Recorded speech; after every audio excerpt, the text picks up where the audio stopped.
Di sebuah lapo atau kedai kopi di pelosok Sumatera Utara, seorang ayah mungkin duduk dengan baju yang sudah memudar warnanya. Di kantongnya mungkin tak ada uang jutaan rupiah.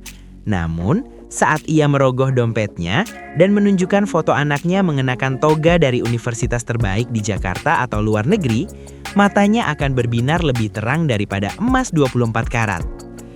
Bagi suku Batak, kekayaan tidak diukur dari berapa luas tanah yang kau miliki atau berapa banyak ternak di kandangmu.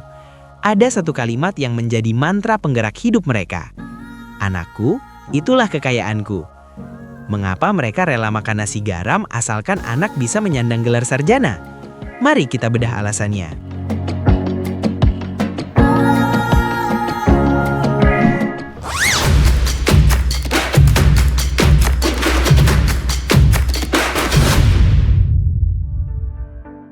Bagi masyarakat luar, mungkin aneh melihat seseorang yang tinggal di rumah papan sederhana, tapi anaknya kuliah di Fakultas Kedokteran.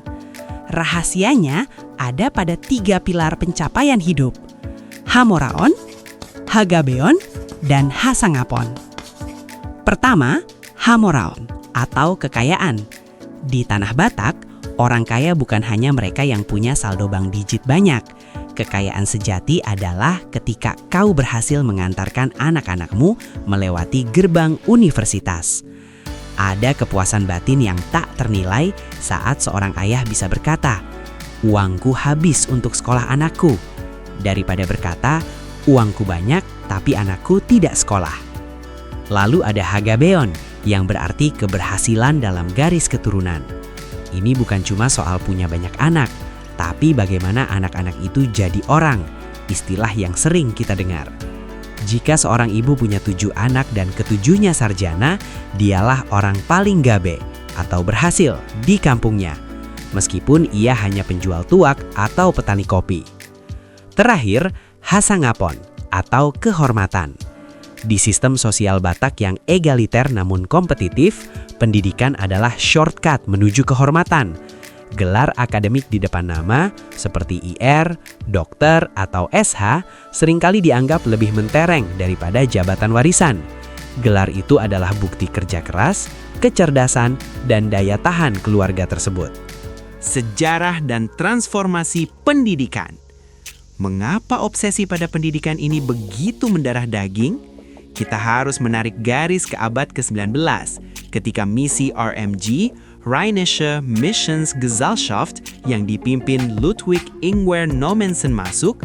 Mereka tidak hanya membawa Alkitab, tapi juga papan tulis dan kapur. Sekolah-sekolah berdiri di pelosok Tarutung dan Balige jauh sebelum daerah lain di pedalaman Sumatera merasakannya. Orang Batak saat itu melihat sebuah pola. Mereka yang sekolah bisa bekerja di kantor pemerintahan kolonial, menjadi guru, atau kerani. Mereka melihat pendidikan sebagai pasar, sebuah modal yang bisa dibawa merantau. Berbeda dengan sawah yang tidak bisa dipindahkan, ilmu di kepala adalah aset yang paling ringan untuk dibawa menyeberangi lautan. Sejak saat itulah muncul kompetisi sehat antar klan atau marga. Ada semacam beban sejarah bahwa setiap generasi harus lebih pintar dari generasi sebelumnya. Jika kakeknya buta huruf, ayahnya harus bisa baca tulis. Jika ayahnya SMA, anaknya wajib sarjana. Pendidikan menjadi satu-satunya senjata bagi orang gunung untuk menaklukkan dunia luar yang mereka anggap asing dan keras. Realita rela hidup sederhana. Mari kita bicara tentang pengorbanan yang seringkali tidak masuk akal secara logika ekonomi. Ada istilah rela hidup sederhana, memegang takaran yang pahit. Ini adalah gambaran orang tua yang rela menahan lapar, menunda renovasi rumah yang bocor, atau bahkan meminjam uang ke sana kemari demi uang semesteran anak. Di perantauan, kita sering mendengar cerita mahasiswa Batak yang kirimannya macet karena harga kopi di kampung anjlok atau sawah terserang hama.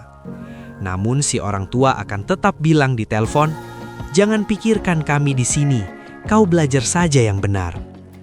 Bagi orang tua Batak, penderitaan fisik mereka adalah pupuk bagi masa depan anak. Ada rasa malu yang luar biasa, maila, jika anak sampai putus sekolah karena biaya, maka segalanya akan dipertaruhkan.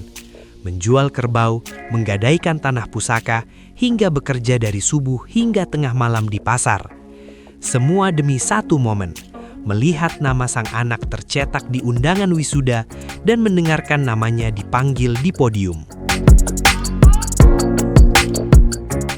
Dampak sosial dan mentalitas petarung.